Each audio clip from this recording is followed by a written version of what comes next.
ايفون ما بتمشيش يا نادر.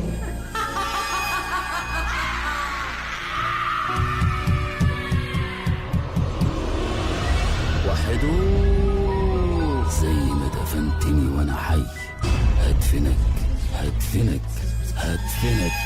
يا نهار اسود، ده عنوانه. لا، في الوادي الجديد. لا لا.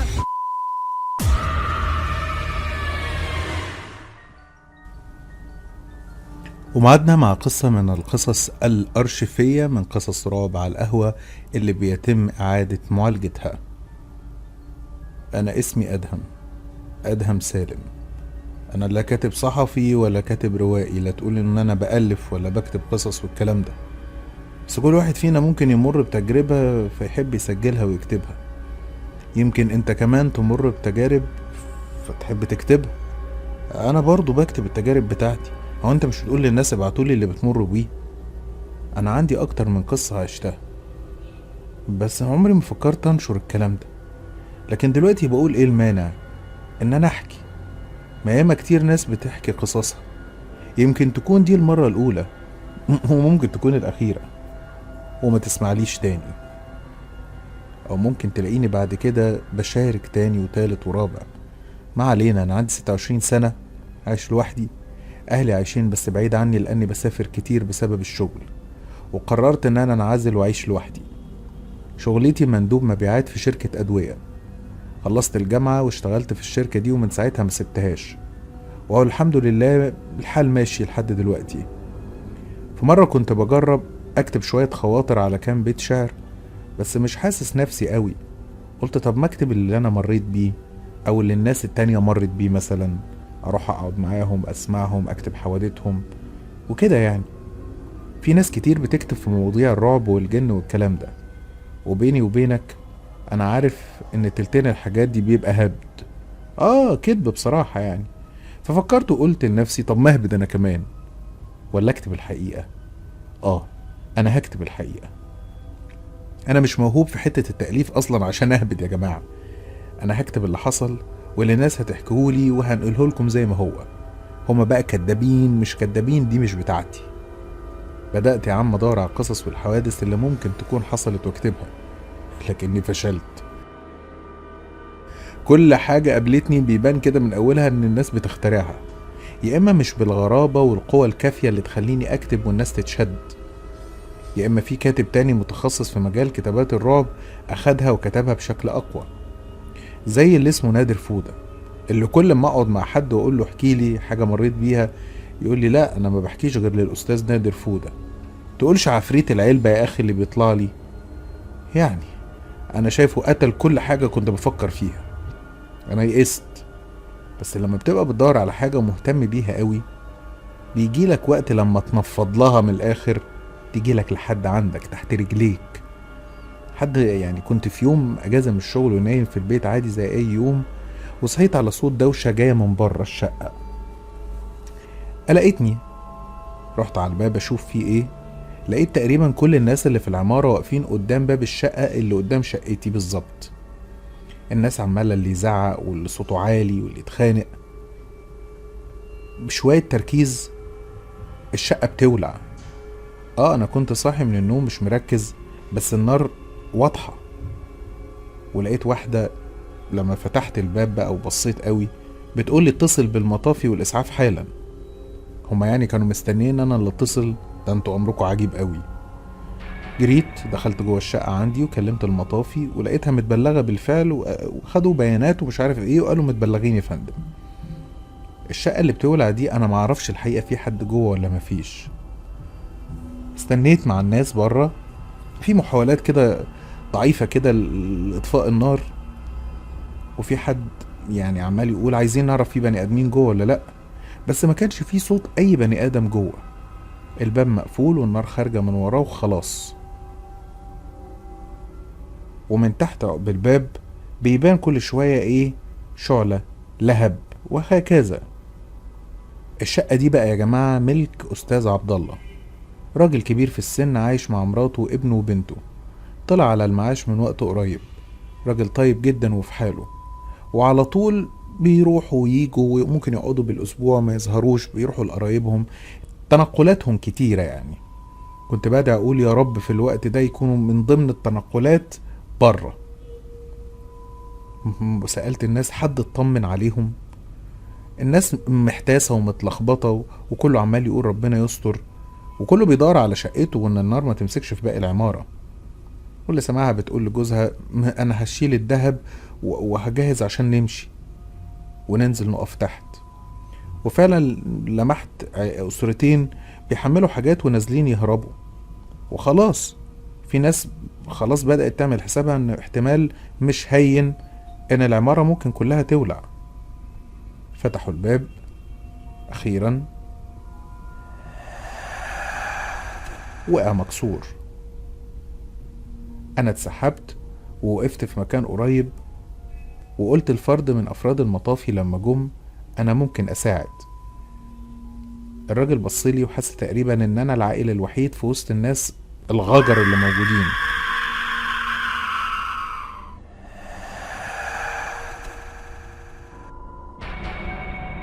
قال لي حاضر، لو عوزنا حاجة هنقول لك، ابعد بس عن هنا.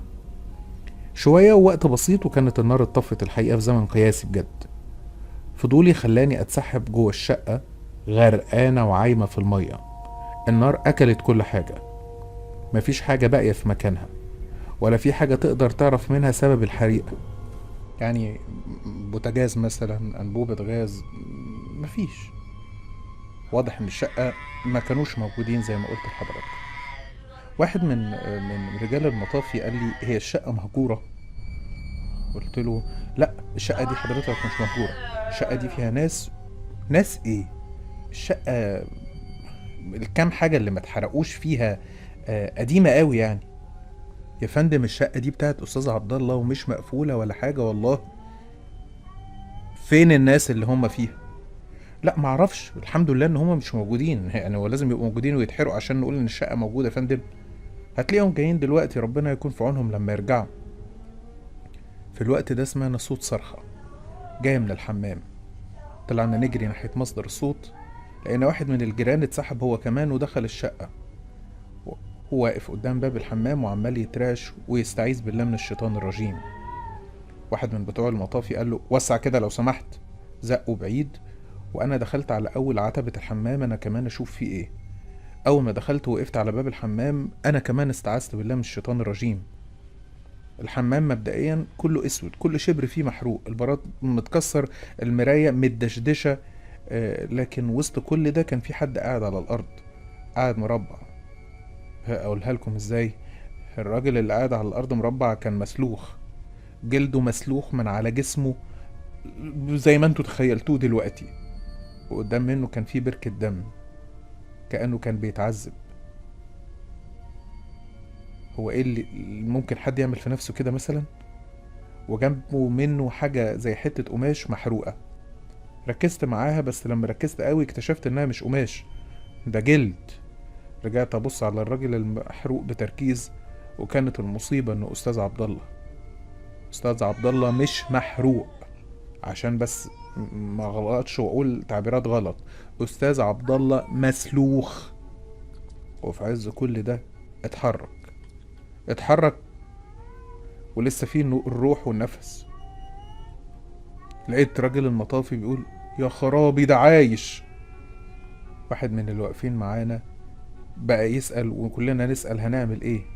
هنكلم الاسعاف يرجعوا تاني ياخدوه ولا نعمل ايه؟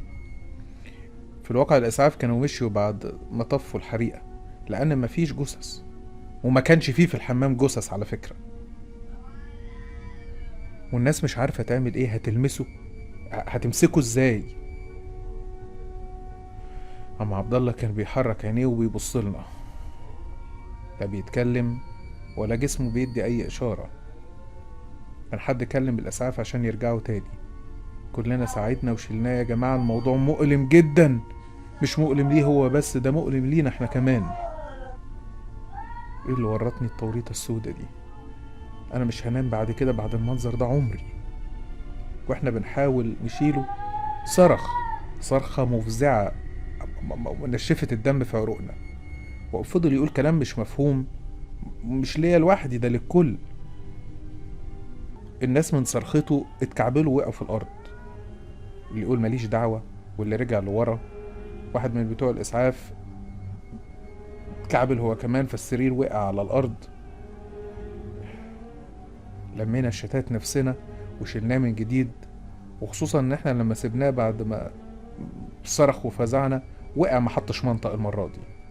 والله أعلم كان مات، ويا رب يكون مات عشان الراجل ده هيعيش حياة صعبة لو كتب له انه يعيش. فضلنا نبص لبعضنا، أيقنا انه مات. شلناه حطيناه على السرير، وبرضه بتوع الإسعاف أخدوه ومشيوا. بعدها كل واحد راح لحال سبيله، والشقة اتقفلت، اتشمعت وبابها اتصلح واتقفلت، وصاحب العمارة ركب لها كمان باب حديد. بالوقت الفضول كان بيجبرني أدخل الشقة، عايز أدخلها. رحت لبواب العمارة وقلت له هو إيه اللي حصل لعم عبد الله؟ لقيته بيقول لي إن هما بيقولوا إن هو اللي قطع جلده فعلا. قلت له يعني مات؟ قال لي لأ، عايش في المستشفى اللي ورانا. كانت صدمة. الله يكون في عونه، هيعيش ازاي في الحالات اللي زي كده؟ ربنا يرحمه ويريحه. اتصلت برقم المستشفى وقلت لهم ان انا قريب وعايز اطمن عليه، وعايز اعرف هو عايش فعلا ولا ميت. اكدوا لي انه عايش، وقالوا لي ان لو عايز ازوره اجي. فضلت بعد ما قفلت المكالمة اقول يا نهار اسود ومنيل، كل اللي حصل له ده وما ماتش. سمعت حاجة زي ما يكون ناس بتتكلم وبتهمس جوه الشقة عندي. خرجت للصالة، قلت التلفزيون يمكن شغال، لقيت التلفزيون مطفي والراديو كمان مقفول، وموبايلي في ايدي. اكيد مش هيطلع الاصوات الغريبة دي، ومش زي ما بيحصل في الافلام انك اول ما تخرج الصوت يختفي. لا لا لا خالص، الهمس مكمل والصوت مكمل.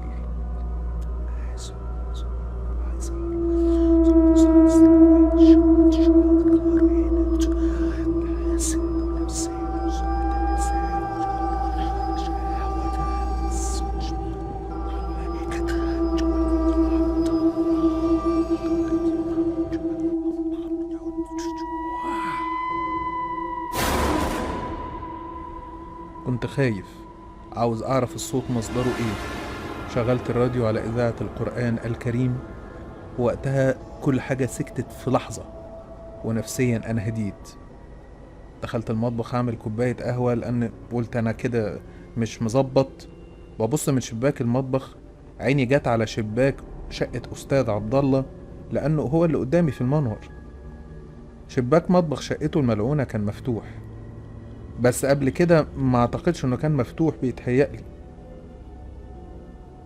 وقفت ابص على الشباك اللي من جوه مبين ضلمة رهيبة، لكن في وسط الضلمة انا شفت حاجة منورة، حاجة زي شمعة وثابتة، وبعد شوية بدأت تتحرك في عز ضلمة الشقة يمين وشمال بهدوء، كأن حد بيتجول جوه الشقة. وبدون مقدمات وبدون ما ابعد عيني عن الشباك، حد طلع بص من الشباك. كتلة لونها اسود مخيف، لا شايف منها ملامح ولا عينين، كتلة سودة على هيئة ظل كامل، بيبص بيميل من الشباك كأنه بيدور على حاجة تحت أو سمع حاجة فبيبص عليها زي ما بنبص من البلكونات. أنا أول ما شفته قلبي اتقبض ووقع في رجليا، خفت أتحرك أو أرجع لورا لا ياخد باله مني، لأن هو فعلا مش واخد باله. فضلت واقف على أساس إن هو مش هيشوفني، بس شافني وبصلي، وبدأ يحرك راسه يمين وشمال بمنتهى الهدوء كأنه بيتفحصني ويتأملني. رزعت الشباك وقفلته، وجريت على الراديو وعليت الصوت في القرآن على الآخر. تخيل بقى تبقى قاعد في بيتك وشباك بيتك بيطل على عمارة تانية طالع منها شبح اسود، وياريته اي شبح، ده كتلة مخيفة من الضلمة. لفيت على نور الشقة نورته كله، وفضلت قاعد على الكرسي وقلت مش هنام، وانا هيجيلي نوم النهاردة. ولكن القعدة وسماع القرآن والهدوء خلى النوم يغلبني.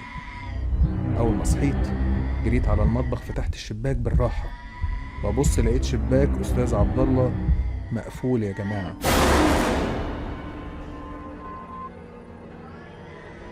وبدات بعدها اكتب كل حاجه، قلت لازم اكمل الكتابه واكتب اللي حصل.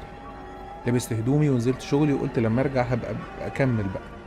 خلصت شغلي بدري ورحت المستشفى، وسالت في الاستقبال على عم عبد الله. ممرضه الاستقبال قالت انه موجود في قسم الحروق فوق. قلت لها هو حالته ايه؟ دخل عمليات او رعايه؟ لا يا فندم، ده اتحول بس على قسم الحروق. هي الحاله بسيطه يعني؟ للاسف مش بسيطه خالص. اطلع حضرتك فوق الدكتور يفهمك. اخدت رقم الاوضه وطلعت وخبطت على الباب وفتحته ودخلت، لقيت في دكتور واقف كان بيعلق محاليل للكائن اللي انا مش عارف اسميه ده ايه. قلت للدكتور حالته ايه؟ هيموت؟ نعم.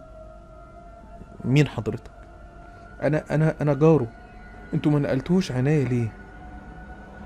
احنا يا فندم اضرب شغلنا.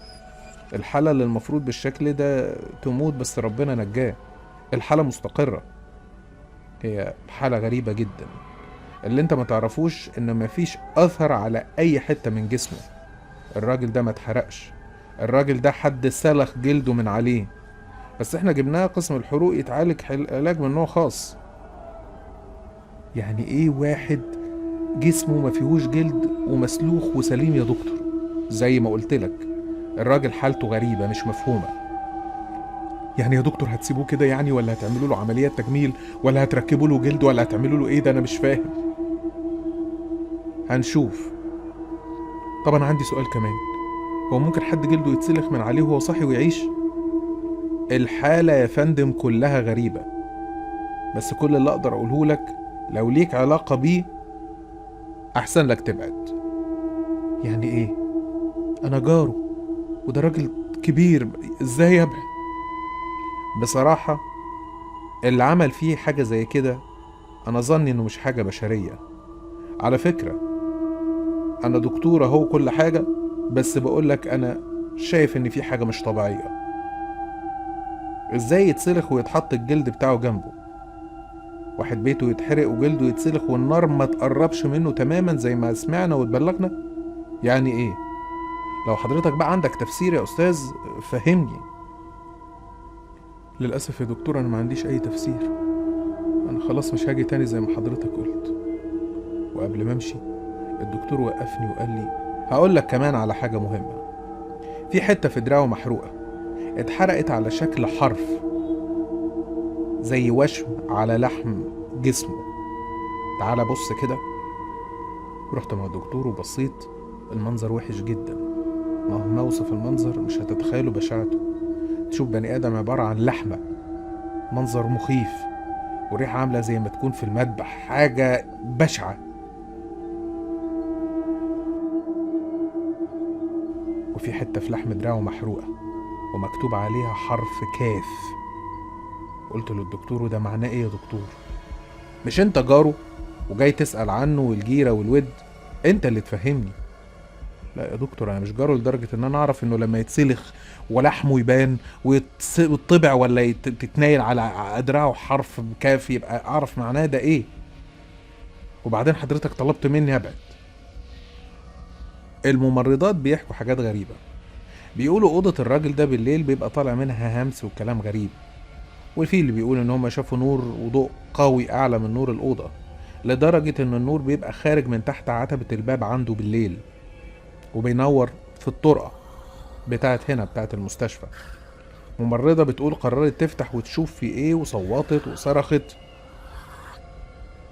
طب شافت ايه يا دكتور؟ قالت ايه؟ اوعدك لما تفوق بقى من الغيبوبة اللي حصلت لها نبقى نعرف. هي في قسم الامراض العصبية من يومها، وبتفوق وتدخل في غيبوبة وحالات اغماء كتير. من الواضح انها يا استاذ شافت حاجة كبيرة قوي. انا للأسف ان انا اقول الكلام ده وانا طبيب، ده مش في مصالحي، لكن ده اللي حصل. مشيت من المستشفى ورحت البيت وانا دماغي عمالة تودي وتجيب في مليون فكرة. على الساعة 12 بالليل سمعت صوت الهمس من جديد، بس الصوت كان أعلى،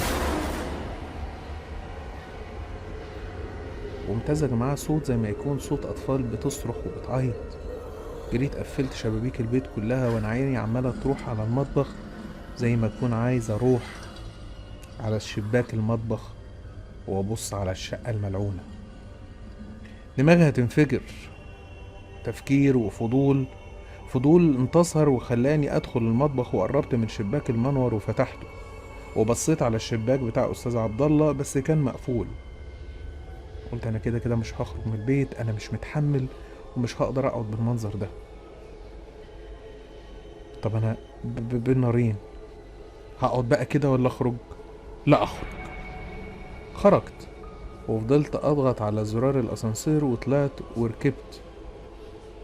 صوت الأسانسير كان عالي ومزعج جدا. أصوات الأطفال والهمس دخلت معايا جوه الأسانسير ومكملة. وفجأة الأسانسير علق وقف. فضلت أحاول مع الزراير ولا الهوا.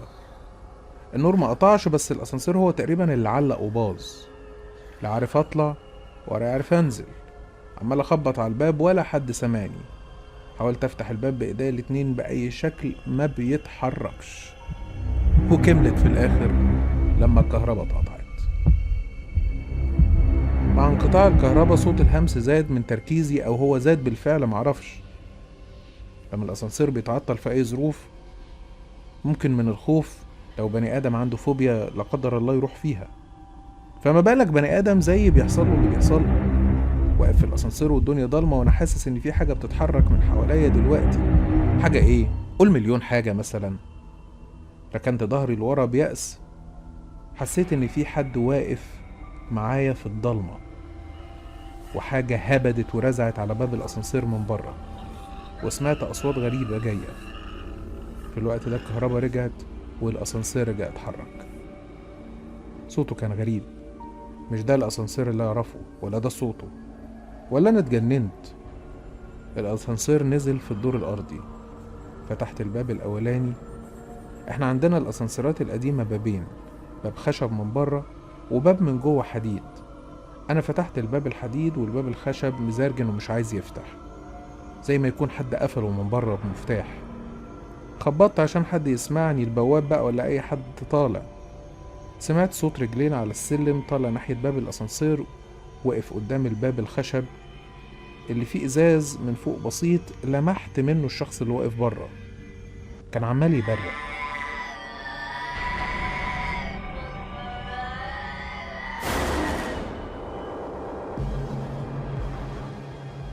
انا اصلا مرعوب خلقه، مش متحمل حاجه زياده. شاورتله قلتله افتح الباب، معلق من عندي. بصلي وابتسم ابتسامه عريضه قوي، وشاور لي بايديه باشاره ان هو بيقول لي لا. هو ايه اللي لا؟ بقول لحضرتك افتح، انا محبوس. فضلت اخبط على الباب، وكل ما اخبط هو كمان يخبط من الناحيه التانيه. الله. وقفت خبط وهو وقف خبط، وبدأ يعمل حاجة مريبة. بدأ يخبط على باب الأسانسير بدماغه، خبطة في التانية في التالتة لحد ما دماغه اتفتحت. يا دي النيلة عليا، استعذت بالله من الشيطان الرجيم. هو ده عفريت ولا بني آدم؟ عمال يخبط راسه وعمال يخبط راسه لحد ما كسر الإزاز بتاع الباب الخشب، والإزاز دخل في راسه.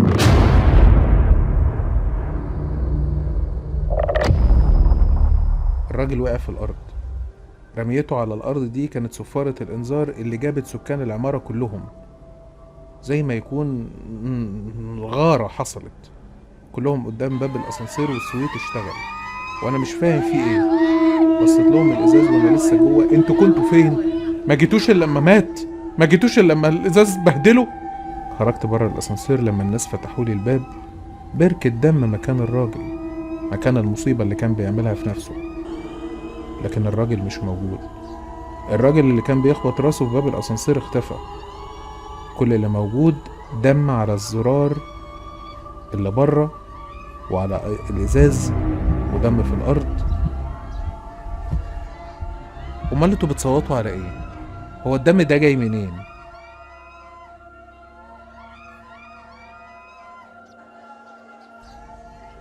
سبت الناس وهم عمالين معرفش بيصوتوا على ايه، جاتهم 60 نيلة، وطلعت اجري على السلم على شقتي.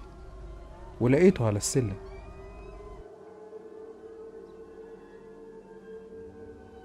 إنسان عادي، راجل مرمي على السلم وراسه متدمرة.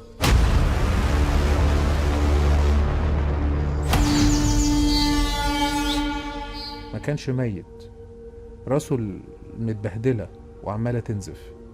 وقفت مصدوم على السلم من المنظر ومش عارف جه ازاي فين.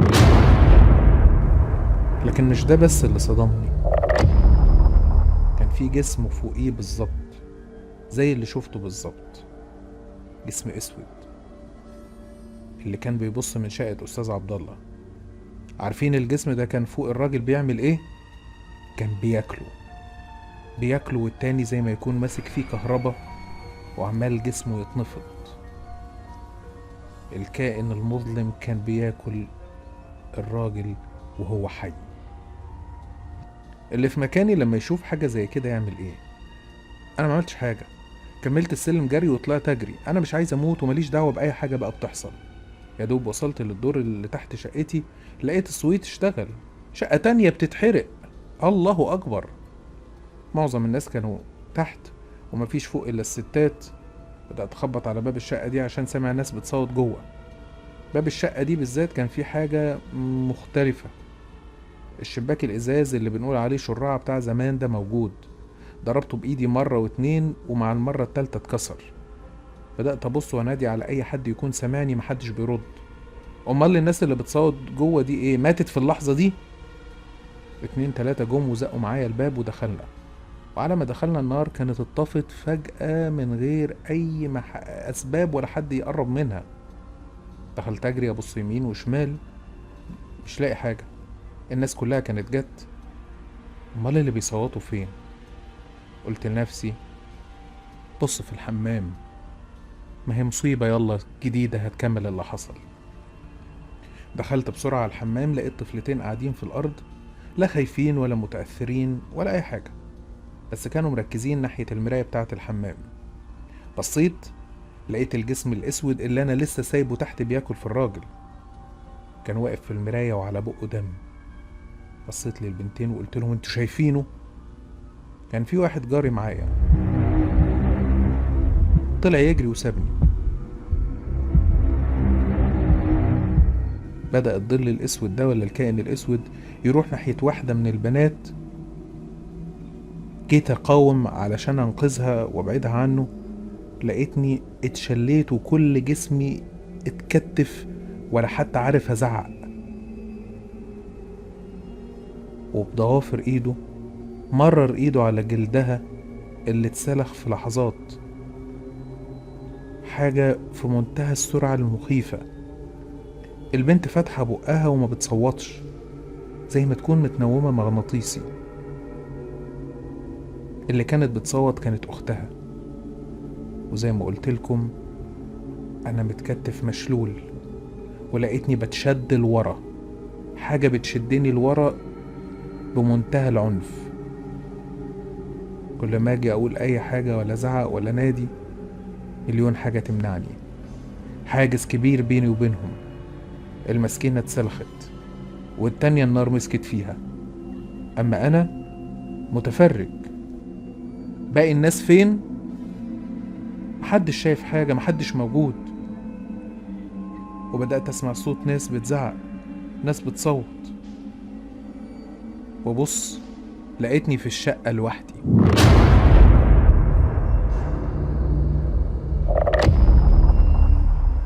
وباب الشقة مقفول، والإزاز بتاع الشراع اللي كان متكسر مش مكسور، وأنا اللي جوه في الشقة لوحدي لسه شايف الشيء الأسود وهو بيكمل المهمة بتاعته. اتكسر باب الشقة ولقيت المطافي دخلت وبدأوا يرموا مية على النار اللي كانت ولعت تاني، وبرضه امتى معرفش. سمع اللي عمال يستعيذ بالله، وسمع اللي عمال يسأل يقول أهل البيت فين. البنات كانوا قدامي، واحدة مسلوخة والتانية اتحرقت. المسلوخة ما ماتتش. وصلوا لهم وشالوا جثة البنت المحروقة، كانت ماسكة في ايدها حاجة، أول ما شالوها وقعت من ايدها. كان رمل أو تراب لونه أحمر. باقي الأحداث مرت عليا زي ما حصل مع عبد الله بالظبط. نقلوا البنت المسلوخة المستشفى ودفنوا المحروقة. الحمد لله ان محدش شك فيا ولا اتهمني، هما كلهم قالوا ان انا كنت لسه طالع من دقيقة. حرقين يحصلوا وانا عنصر اساسي فيهم كشاهد على احداث غريبة غير مفهومة. يا ترى الحريق التالت حد اعرفه هيتسلخ فيه ولا انا اللي هتسلخ فيه؟ رحت المستشفى عشان اسأل على عم عبد الله. الراجل ده عنده سر الموضوع كله، هو الوحيد اللي ممكن يفهمني ويفيدني. سألت على حالة البنت اللي راحت، قالوا لي ماتت، مجرد ما وصلت ماتت. اشمعنى بقى عبد الله ما ماتش؟ دخلت اوضه عبد الله، كان راقد زي ما هو، لقيتني من غير وعي بكلمه بصوت عالي وبقول له انت ايه اللي حصل في شقتك؟ العماره دي فيها ايه؟ في شقه اتحرقت وفي بنتين ماتوا، واحده منهم حصل معاها اللي حصل معاك والتانيه اتحرقت. انت عارف حاجه؟ لو عارف فهمني. بيقولوا ان وظايفك الحيويه شغاله زي الفل، يعني انت فاهم وسامع كل حاجه من اللي بيتقال. انت مبسوط ان في شقه تانيه ولعت؟ مبسوط ان في طفلتين مالهمش ذنب ماتوا؟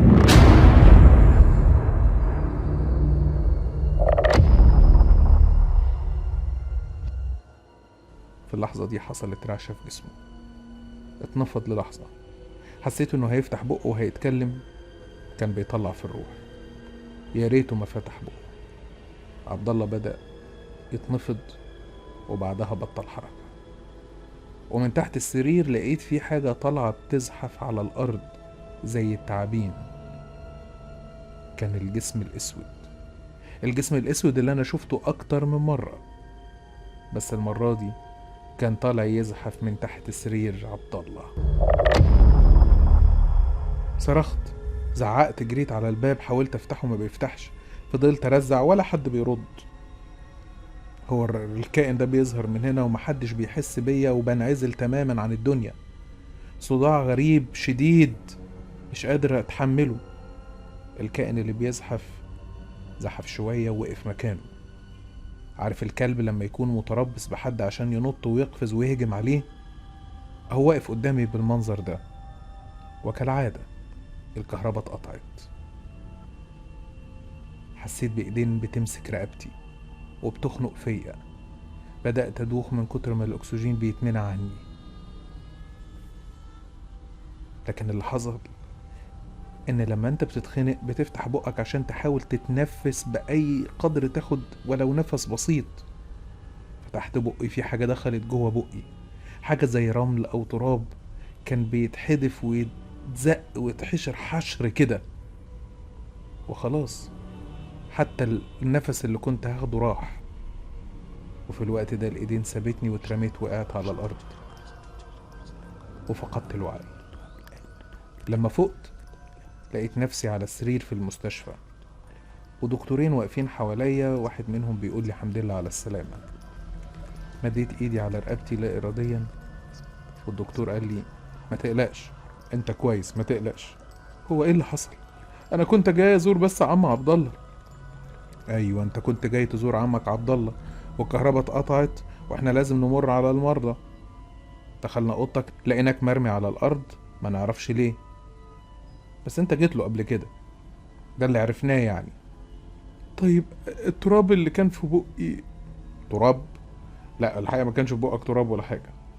طيب انا اقدر اخرج؟ ايوه حضرتك كويس، هنكتب لك شويه دواء بس وحاجات فيتامينات وتخرج زي ما انت عاوز. تحب تعدي على عمك عبد الله؟ لا ما احبش. ومشيت وروحت البيت، نورت نور الشقة كلها كالعادة وشغلت القرآن، ودخلت اوضتي وقعدت افكر وافهم ايه اللي بيحصل. نومي كان متقطع. عارف لما تبقى نايم والنور بيتقطع بتحس بالحر فتصحى، وده اللي حصل. قمت من على السرير بالراحة، وأول ما خطيت برجلي حسيت إن رجلي غاصت في حاجة. شلت رجلي بسرعة، وصلت للكشاف اللي موجود عندي في درج الكومودينو ونورته، وبصيت لقيت الأرض متروسة دود وتعابين. تعابين كانت كتير، ومنها كمان على السرير. أنا كنت نايم في وسط بحر من التعابين بيزحفوا على الأرض وحوالين السرير، كلها لونها أسود، حجمها صغير مش كبير. وفي لحظة لقيت لهب وشعلة بتمسك في ستاير الأوضة، والنار بتكبر، والنار مسكت كلها في الأوضة، حتى في التعابين اللي موجودة. كل اللي عملته ان انا بدأت اقول اشهد ان لا اله الا الله واشهد ان محمدا رسول الله. كده تقريبا عليا الدور بقى، يا هموت محروق يا هموت مسلوخ. ومن وسط النار شفت الكائن الاسود، شفته، وشفت معاه 2 تانيين شبهه، 3 جسمهم بينقط حاجات سودة بتقع منهم، انعكاس النار عليهم افضل من اي نور ينعكس عليهم، مخليهم باينين بوضوح جدا. كنت بتحرك بهدوء ناحية باب الشقة وبحذر، وهما بيتحركوا ورايا بخطوات ثابتة، وكأن مش فارق معاهم خطواتي دي اصلا، لانهم تقريبا كانوا عارفين ان باب الشقة مش هيتفتح. جبت كرسي من اللي مرميين في الارض وخبطت بيه الازاز بتاع باب الشقة في الشراع. الازاز اتكسر الازاز. قبل ما افكر انادي على حد ينجدني كنت شفت حاجة تانية، حاجة بره الشقة، حاجة طالعة على السلم. الحاجة دي كانت عم عبد الله، كان طالع بيزحف على السلم. خرج امتى من المستشفى وازاي نسيت. اللي موجودين معايا في الشقة وعايزين معرفش يعملوا فيا ايه، ولقيتني بقوله خرجني يا عم عبد الله، خرجني من هنا، انت الوحيد اللي تقدر تنقذني، خرجني. عم عبد الله وقف قدام باب الشقة يبصلي بوشه المسلوخ، وشه كان في وشي اللي بيني وبينه باب، ولقيته بيشاور على رقبته، وبعد كده بيشاور على رقبتي، مش فاهم يقصد ايه. حسيت بايدين على كتفي بتقطع في جلدي، بتقطع في لحمي. الصرخة ما بتخرجش، الحركة مش موجودة. عرفت ان انا بموت الموت اياها زي اللي ماتوا. كل اللي بقى على لساني ان انا بتشاهد وبدعي ربنا يسامحني على اي غلطة عملتها. لكن حصل تحول غريب ومش عارف تفاصيله حصلت ازاي. معرفش فقدت الوعي امتى، ومعرفش ايه اللي حصل وحصل ازاي. المشهد اتحول، كنت مرمي على الارض قدام الشقة من جوه، والباب مكسور وناس كتيرة واقفة ومطافي واسعاف، والشقة مليانة بني ادمين، والشقة بقت كتلة من الفحم، والناس بتسندني وبتشيلني عشان ينزلوني عربية الاسعاف. وانا ماشي معاهم لحد ما عديت قدام شقة كانوا حاطين مراية على باب الشقة، ولكم ان تتخيلوا الباقي حصل ايه.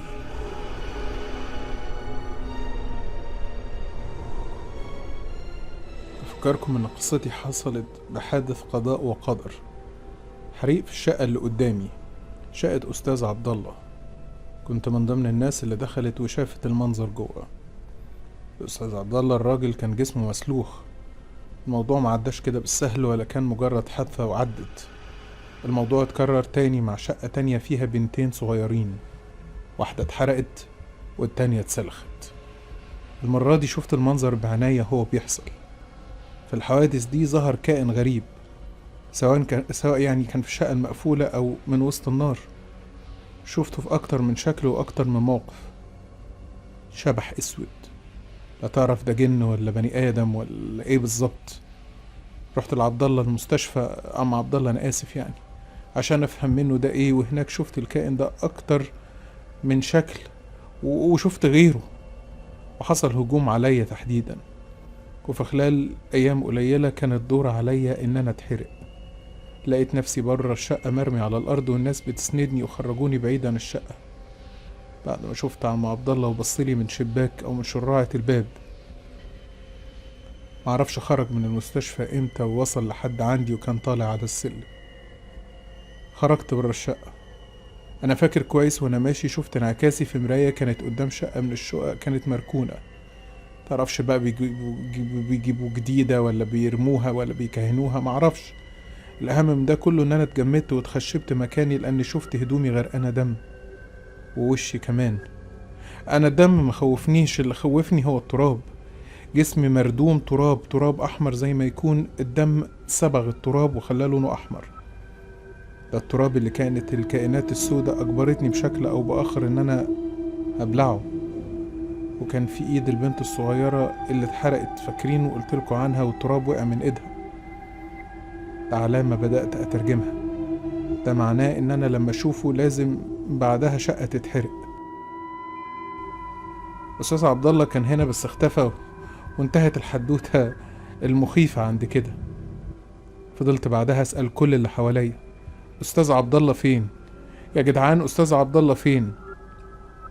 يبصولي ويقولولي: أستاذ عبد الله فين إزاي؟ إيه اللي هيجيب الراجل هنا؟ الراجل في المستشفى بين الحياة والموت. محدش فاهم حاجة غيري. أنا متأكد إن حياتي كلها بقت متعلقة في إيد الراجل ده لسبب أو آخر. الراجل اللي المفروض إن بعد اللي حصله ده يكون أصلا ميت. الراجل ده هو الوحيد اللي عنده حل للغز. وإزاي أنا لسه عايش بعد الحريقة دي وما متش أنا كمان؟ سبت الناس، طلعت أجري على بره، خرجت من العمارة زي المجنون. وكل ما حد يشوفني في الشارع يصوت. واحد ماشي هدومه متغرقة دم وتراب، أكيد الناس هتخاف منه، يا تقول مجنون يا تقول مدبوح. لازم أفهم قبل ما أموت أو أتسلخ زي اللي اتسلخوا. رجليا خدتني على المستشفى. دخلت الاستقبال، اللي شافوني فكروا إني جاي متعور، جم يجروا عليا وهم مش فاهمين في إيه. واللي يقول لي هجيب سرير، واللي يقول لي هجيب كرسي بعجل، واللي يقول لي اصبر انت بتجري ليه، واللي يقول ده مجنون. طلعت اجري على الاوضه اللي فيها عم عبد الله. معرفش ما لحقونيش ازاي. فتحت الباب بكل قوتي، والاوضه كانت فاضيه ما فيهاش اي حد، حتى عم عبد الله مش موجود. فضلت ابص حواليا، كانوا حصلوني. لقيت الدكتور اللي قابلته هنا اول مره، انا فاكره كويس. اول ما شافني زي ما يكون شاف عفريت. ولقيته بيقول للممرضات: خلاص اخرجوا، انا هقعد معاه، ولو عوزت حاجه هبعت لكم. كان الامن موجود والممرضات وكل دول مشيوا. قفل الباب بعد ما خرجوا، وقلت له: فين عبد الله اللي كان هنا يا دكتور؟ راح فين؟ حرك كتافه معانا انه ما يعرفش. قلت له: يعني ايه ما تعرفش؟ هو مش حضرتك الدكتور المتابع للحاله دي؟ الدكتور باصص لي ومتنح وما بيتكلمش، كأن حاجه قطعت لسانه. انت هتتكلم ولا امشي وارتاح من حياتي كلها؟ استنى بس، انا جيت امبارح علشان اطمن عليه زي عادة كل يوم، واشوف لو هنغير على اي حاجة زي اجراءاتنا. دخلت لقيته قاعد على السرير، واول مرة حضرتك اشوفه بيتحرك. كان بيطلع منه صوت زي ما يكون حد بيعيط. منظره كان مرعب اكتر من اي يوم. فضلت واقف عند الباب من الصدمة. المفروض أنا لو ده مريض طبيعي أقول له: مالك، في إيه يا حضرة، أجري عليه. لكن أنا ما قدرتش، خفت بصراحة. لحد ما هو اتلفت لي وفتح بقه على الآخر، لا اتكلم ولا نطق، لكنه صرخ زي ما يكون عاوز يقول حاجة وأنا ما فهمتهاش. ما فهمتش عايز يقول إيه. بعدها وقع على الأرض وأنا مشلول وواقف مكاني مش عارف أتحرك. كان بيزحف ناحيتي، بيزحف ولحمه بيسيب حتت من اللحم ودم على الأرض، وهو بيزحف على الأرض وجاي ناحيتي. قرب مني، مسك في رجليا من تحت وقال اسمي. قال اسمي. ازاي يا دكتور قال اسمك؟ مش انت قلت انه ما اتكلمش وما بيتكلمش؟ الدكتور في الوقت ده خرج من جيبه ورقة وقام رميها في خلقتي حرفيا. الورقة وقعت في الأرض. نزلت جبتها، حتة ورقة صغيرة مكتوب فيها اسم وعنوان.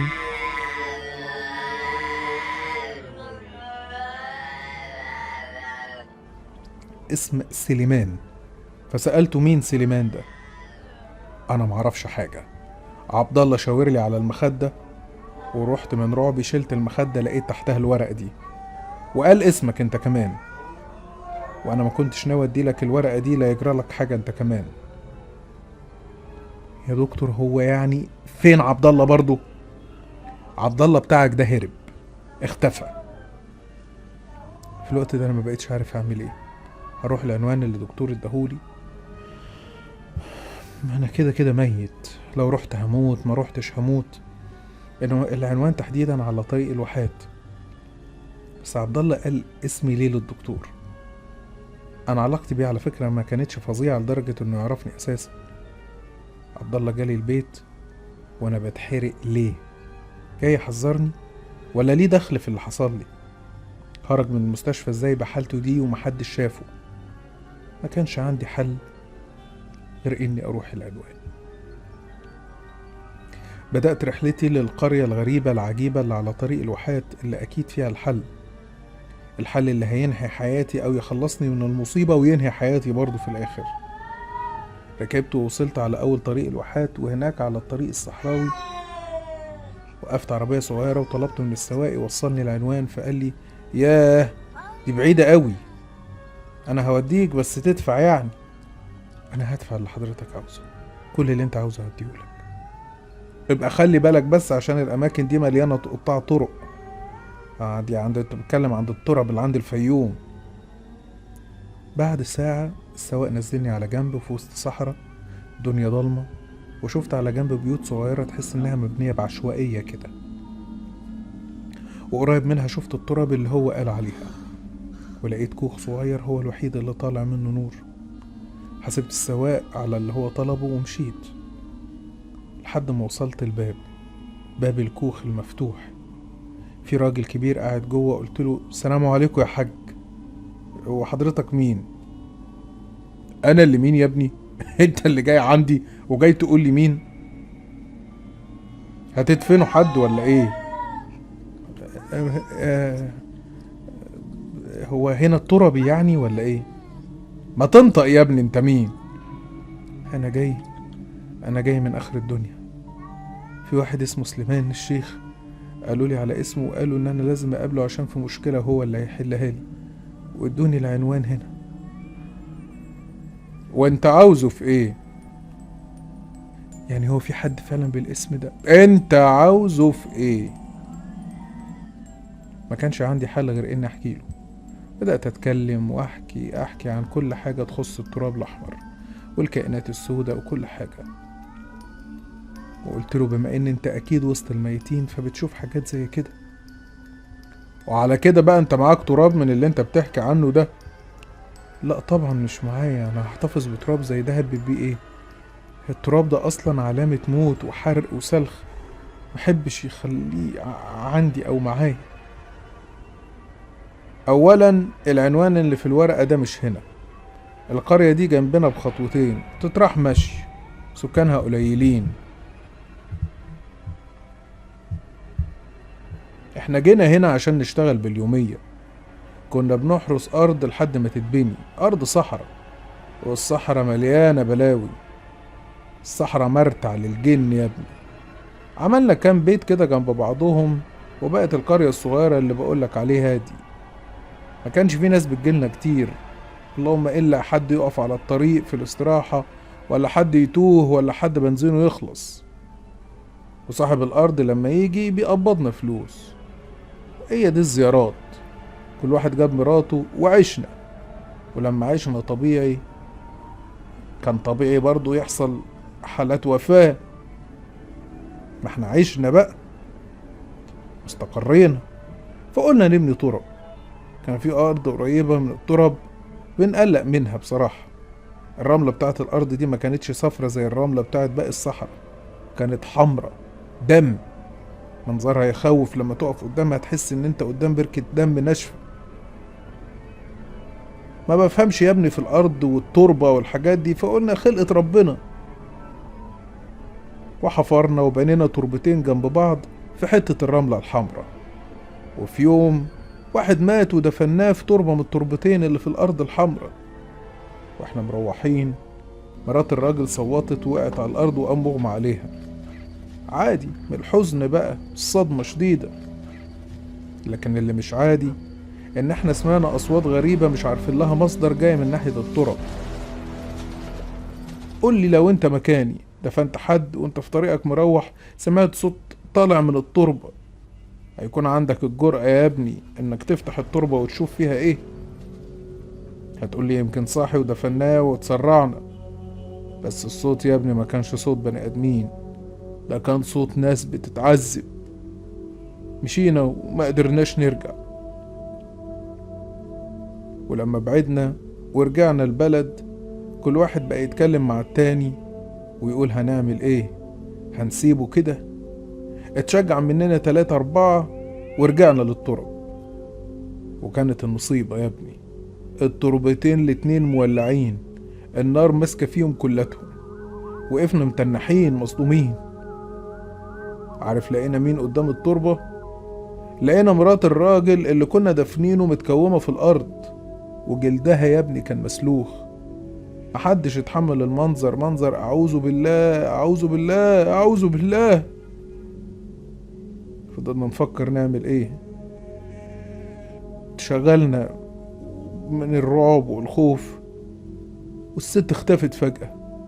مكان ملعون. اتفقنا هنرجع البلد ومش هنقول حاجة لحد خالص، وشوية ونبقى نهد التراب دي. ولو الجثة لقيناها أصلا بعد الحرق ده نبقى ننقلها لحتة تانية. ولو الناس سألت بتعملوا كده ليه نبقى نقول أي حاجة. سمعنا صويت في الشوارع، خرجنا لقينا الست ماشية في الشارع ولابسة الجلابية بتاعتها ومقطعاها ووشها يخوف، جلدها مسلوخ، ماشية ناحية بيتها ودخلت البيت. مفيش دقيقة البيت كله ولع. ضميرنا يا ابني أنبنا عشان سكتنا. احنا سبناها تدخل جوه، وسمعنا العيلة كلها جوه بتتحرق في النار. جبنا جرادل ومية وبدأنا نحدف المية لحد ما طفينا الحريقة. ودخلنا لقينا التراب الأحمر، دم وجلد متقطع ومسلوخ ومرمي في كل مكان. كل أهل البيت مسلوخين وميتين زي ما تكون دخلت جوه مذبحة. وقفنا مش عارفين نعمل ايه، هنشيلهم ولا نسيبهم ولا نعمل ايه. واحد قال نشيلهم وندفنهم في التراب الأحمر في التراب. أكيد التراب ليه علاقة بيهم لأنه نفس التراب. قلت له انتوا بتتكلموا زي ما يكون التراب ده بني آدم، انتوا مودينها للتراب. رد وقال لي ان احنا ما عندناش حاجة تتعمل غير كده. والاقتراح اللي الراجل قاله اقتنعنا بيه. شيلنا الجتت يا أستاذ بتاعتهم، واللي كلنا خدنا بالنا منه وشفناه ان على دراع كل واحد فيهم حتة جلدة متسابة وعليها حرف وشم. كل واحد فيهم على ايده حرف، واحد على ايده كاف، واحد على ايده ألف، واحد لام، واحد ظه، واحد واو، واحد لام، واحد كاف وألف وظه وواو ولام. ما فهمناش دي ايه. جمعنا الجثث وحطيناهم على الأرض، وأول ما جدتهم لمست الأرض فتحوا ال5 بقهم مرة واحدة، ونفس الصوت اللي سمعناه تاني، صرخات. وإذا فجأة بدأوا ينفجروا جثة ورا التانية ورا التالتة. كان كأن كل جثة جواها قنبلة يا ابني. انفجروا وتقطعوا وغرقونا، وبقى يخرج من تحت الأرض حاجات سودة زي اللي انت كنت بتحكي عليها، تسحب الحتت المتقطعة من الجثث تحت الأرض كانت بتشفطهم. كلنا واقفين مش عارفين نعمل ايه. ومن يومها فضلت الأرض بالتراب الأحمر بتاعها مهجورة.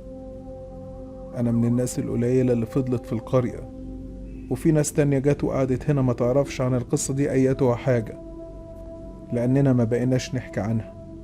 حذرنا الكل وقلنا لهم ابعدوا عن الأرض الحمراء. يعني أنا مش فاهم، انتوا رحتوا بيهم هناك ولا هم انفجروا وهم في البيت؟ رحنا يا ابني، رحنا. وفي يوم واحد غريب جه الصبح وقف في الاستراحة، كان بيستريح من السفر بتاعه زي أي حد، وطلب بنزين للعربية. صاحب الاستراحة خده معاه لبيته عشان عنده خزان صغير بيسيب فيه البنزين. الراجل شاف في اللحظة دي الأرض، قال له الأرض دي انتوا سايبينها ازاي؟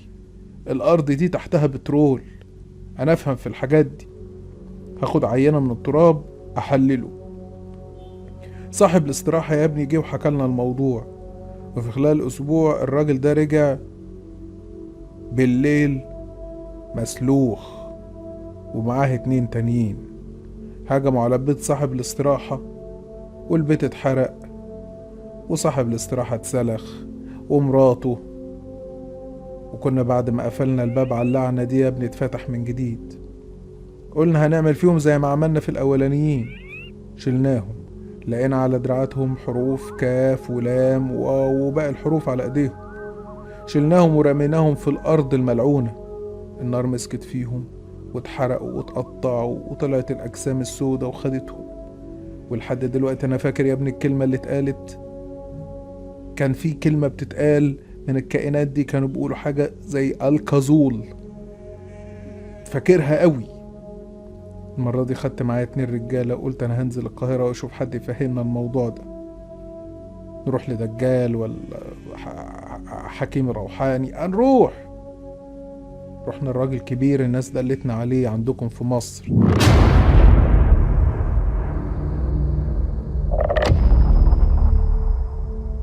كان مشهور، حكينا له كل حاجة. قال لنا ان في اماكن بيعيش فيها مخلوقات تانية غيرنا، لا هي بتتدخل في حياتنا ولا تقبل ان احنا نتدخل في حياتهم. زي المراية كده اللي بنعتبرها باب لعالم تاني، وان احنا لما بنينا على الارض بتاعتهم انتبهوا لينا، بقوا يخرجوا يصطادوا اللي بيتعدى على ارضهم. كل مرة حد يتعدى على ارضهم يقوموا موتين 5 يسحبوهم جوه الارض يا ابني عشان الارض تشرب دمهم وتاكل جتتهم. والحل ان احنا ما نقربش من الارض دي ابدا تاني، عشان كل ما حد هيقرب من الرمل الباب هيتفتح تاني والمشاكل تكتر تاني والناس تضيع مننا تاني. حمل الارض دي على كتافكم كبير قوي، انجدوا نفسكم، ولو عايزين تسيبوا البلد دي سيبوها وامشوا. ورجعنا يا ابني وعشنا وحرسنا الارض عشان محدش يقرب منها، لحد ما جه واحد عندنا وسرق من الرملة زي اللي حصل قبل كده. الراجل ده اسمه عبد الله، انا فاكر اسمه كويس، اللي انت حكيت عليه يا ابني. بس الغريبة ان اول مرة حد يرجع لنا عايش ويحكي اللي حصل ومش مسلوخ. ازاي ما حصلكش حاجة؟ يمكن يا ابني دي علامة ان اللعنة هتنتهي. انت حكيت يا ابني اللي انت حصل لك، وانا حكيت اللي حصل لنا. شوف بقى فكرك هيروح فين. الراجل خلص كلامه وانا مرعوب. قلت له طب دلوقتي المفروض استنى عبد الله يجي وادفنه في الارض يعني، ولا اعمل ايه؟ انت يا ابني مش مضطر تستنى، لان عبد الله والبنات اللي معاه، بس البنات ماتت، كدبوا عليك يا ابني. عبد الله خدهم خباهم عنده عايشين وجابهم هنا. هما جم ليلة امبارح والكائنات بتحاول تخلص مهمتها، عشان كده انت كنت هتتحرق. يعني ايه؟ مش فاهم.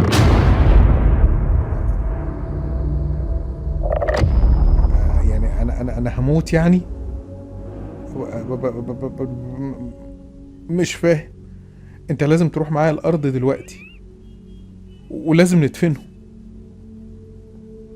ورحنا ناحية البيوت اللي في القرية وسمعنا صوت جاي من بيت من البيوت، بيت أهل الراجل اللي اتحرق الضحية الأخيرة. الناس واحنا ماشيين زي ما يكونوا فاهمين ولا قاريين احنا جايين ليه.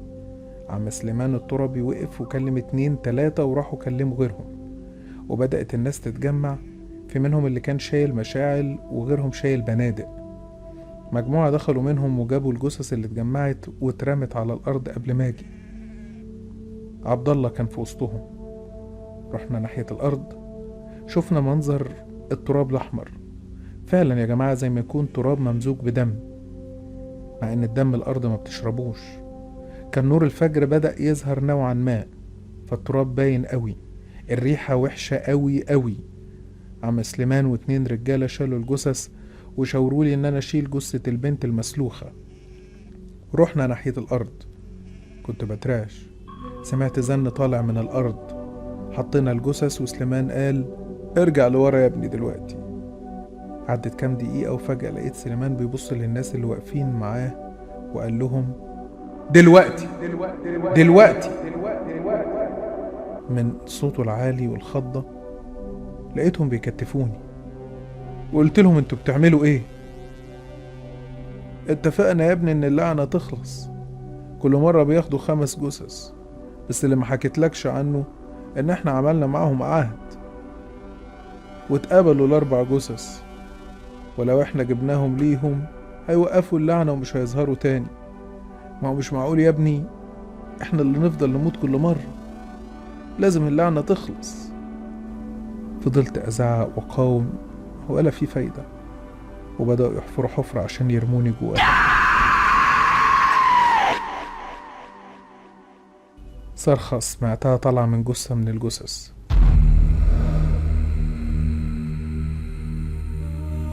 رموني وجريوا والجثث بقت حواليا، أنا وسط الجثامين، جثث محوطاني من الناحيتين.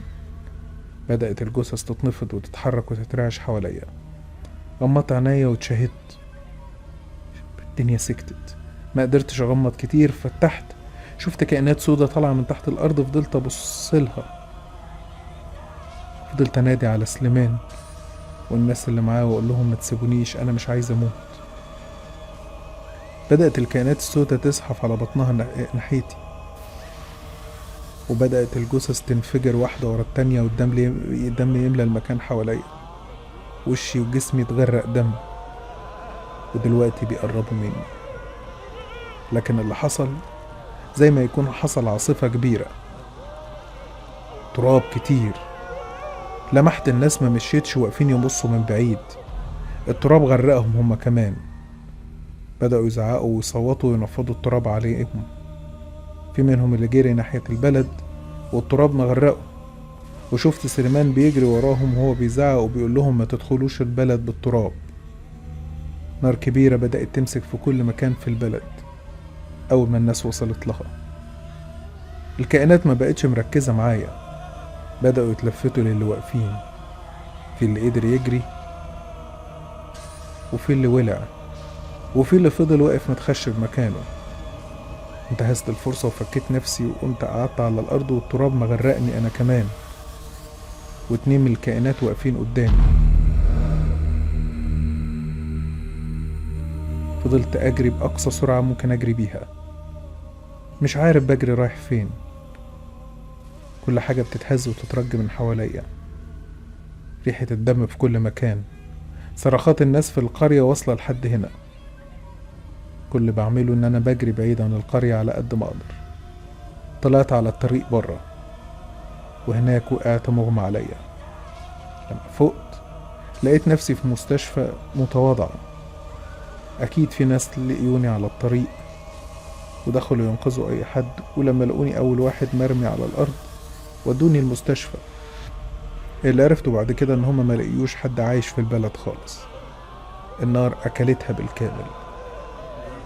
سألوني، قلت لهم انا كنت معدي على البلد وشفت قرية مولعة، فنزلت اشوف في ايه، دخت من الدخان ووقعت.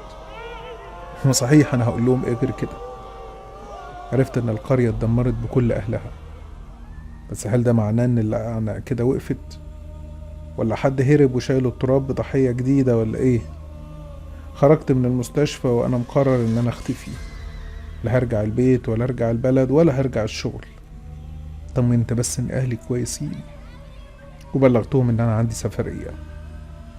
انا بكتب الورق ده وانا مقرر ان انا خلاص اسافر بلا رجوع، بس انا معرفش بعد ما انا الناجي الوحيد من المكان ده، هل في حد شال التراب الاحمر وبيتجول بيه من مكان للتاني؟ ولا أنا لما خرجت من الحريقة دي ورحت المستشفى هل أنا حامل التراب الأحمر؟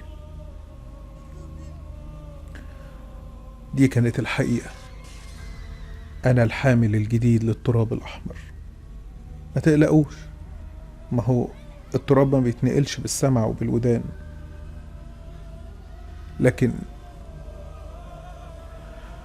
يا ترى أنا ضريت كم واحد وأذيت كم واحد وأنا مش في وعي. اللي بيحصل يا جماعة إن أنا بنام وأفاجأ إن أنا نمت باليومين والتلاتة، وأصحى ألاقي تراب أحمر على السرير، وأصحى وأعرف إن في ناس اتسلخت في المنطقة اللي جنبي، وكل ما أسيب المكان وأروح مكان تاني أعرف إن بيت اتحرق تاني وناس اتسلخت تاني، وألاقي تراب على السرير برضه. أنا مش عارف أنا شايل التراب اللي مشيت بيه من البلد فين، لأنه كل ده حصل وأنا مش في وعي. لكن كل اللي أقدر أقوله لكم إن أنا سواء في وعي أو مش في وعي، أنا لحد دلوقتي اتسببت في سلخ 33 بني آدم، واللي ماتوا محروقين 14 بني آدم. ما عنديش حاجة أضيفها وما عنديش حاجة أقولها، لأن أحيانا السكوت بيكون أبلغ بكتير جدا من الكلام. كان معاكم حامل التراب الأحمر.